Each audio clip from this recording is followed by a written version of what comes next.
ಆಡು ಮುಟ್ಟದ ಸೊಪ್ಪಿಲ್ಲ ನಿನ್ನ ಮೆಚ್ಚದವರ್ಯಾರಿಲ್ಲ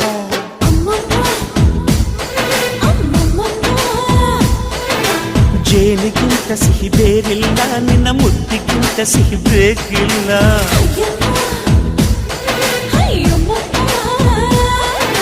ಕಣ್ಣು ಕುಕ್ಕುವ ಬೆಚ್ಚಿ ಬೀಳುವ ಅಂದವಾದ ಹೆಣ್ಣು ರುಚಿ ರುಚಿಯ ಬಾಯಿ ಚಪ್ಪರಿಸ ಸಿಹಿಯಾದ ಹೆಣ್ಣು ಅಯ್ಯೋ ತಿಂದು ಬೇಗಿದರು ಆಸೆ ತೀರದ ಪಂಚಾಮೃತ ಇವಳು ಅಮ್ಮಮ್ಮಮ್ಮಮ್ಮ ವೈಯಾರಮ್ಮಮ್ಮಮ್ಮೋ ಅಮ್ಮಮ್ಮಮ್ಮಮ್ಮಮ್ಮ